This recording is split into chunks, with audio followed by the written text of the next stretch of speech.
ঢাকা বিশ্ববিদ্যালয়ের মুরব্বিয়ানা বন্ধ করতে হবে। অন্তত গত ৮-১০ মাসে এমন আন্দোলন কম দেখেছি যে শিক্ষকরা তাদের ছেলে মেয়েদেরকে গাইড করে নিয়ে এসেছেন এবং জগন্নাথ বিশ্ববিদ্যালয়ে আমাদের শিক্ষকরা, আমাদের পাশে আমার স্যার দাঁড়িয়ে আছেন, তাকে কালকে যেভাবে হেনস্থা করা হয়েছে এর চেয়ে তো লজ্জা আসলে এই বাংলাদেশে এখন নাই।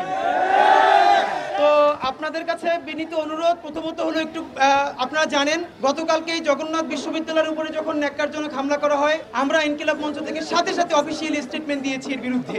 এখন আপনাদের কাছে ভাইরা শুধু একটা কথা, সেটা হচ্ছে আমরা চাইলে এমন কথা বলতে পারি যাতে আপনারা প্রচুর উদ্দীপ্ত হবেন, আমাদেরকে বাহাবা দিবেন, হাততালি দিবেন, কিন্তু এইটা আপাতত আমাদের জন্য একটা জনপ্রিয় ব্যাপার হলো আপনাদের জন্য তো আনন্দদায়ক না। কারণ আপনারা সেই গতকালকে সকাল থেকে আন্দোলনে করে আমরা রাতেও এসে খোঁজ নিয়ে গেছি, আপনারা শত শত ছেলে মেয়ে আপনারা রাতে এখানে শুয়েছিলেন। আজকে সারাটা দিন বৃষ্টি এবং আমি দেখে সত্যি অবাক হয়েছি। আমি ভাবি নাই যে বৃষ্টির মধ্যে এসেও সকল স্যারদেরকে পাবো, এসে দেখছি স্যাররা আপনাদেরকে ছেড়ে যান নাই। আমি নিজে ঢাকা বিশ্ববিদ্যালয়ের শিক্ষার্থী ছিলাম, হাজারবার বলেছি, আবারও বলছি, ঢাকা বিশ্ববিদ্যালয়ের মুরব্বিয়ানা বন্ধ করতে হবে।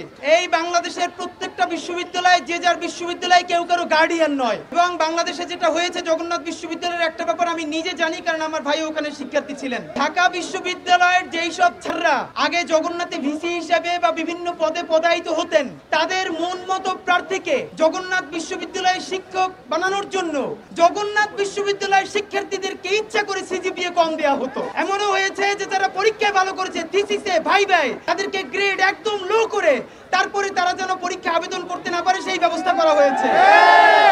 এবার অন্তত একটা আনন্দের ব্যাপার যে জগন্নাথ বিশ্ববিদ্যালয়ের শিক্ষকই জগন্নাথের ভিসি হয়েছেন। গতকালকে এখানে একটা অনাকাঙ্ক্ষিত ঘটনা ঘটেছে এবং আপনাদের প্রতি অত্যন্ত সাধুবাদ জানাই।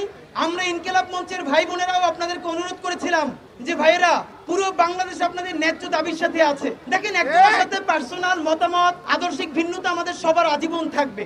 সেটা যদি না থাকতো তাহলে আমরা সবাই মিলে একটা দল করতাম, সবাই মিলে আমরা একটা গোষ্ঠী হতাম। কিন্তু না, এই যে অনেক দল, অনেক গ্রুপ, এটাই তো ডেমোক্রেসির সৌন্দর্য। কিন্তু কথার জবাব আমরা কথা দিয়েই দিব, কোনো শারীরিক ভাবে নয়। আমরা আপনাদের কাছে দাবি জানিয়েছিলাম, ভাইরা আপনারা প্লিজ এই অনাকাঙ্ক্ষিত ঘটনার জন্য দুঃখ প্রকাশ করেন। আপনারা অত্যন্ত মহানুভবতার পরিচয় দিয়েছেন। আমি নিজে দেখেছি আপনাদের শিক্ষকরা, ইভেন রইস স্যার পর্যন্ত নিজে আনুষ্ঠানিকভাবে দুঃখ প্রকাশ করেছেন। এখন সরকারকে জানাতে চাই, আমাদের বাবার সমতুল্য আমাদের শিক্ষকরা দুঃখ প্রকাশ করেছে অনাকাঙ্ক্ষিত ঘটনার জন্য। আমাদের বাবার মতো শিক্ষকদেরকে কালকে রাষ্ট্রীয় পেটুয়া বাহিনী যে আক্রমণ করেছে, সরকার কি দুঃখ প্রকাশ করেছে?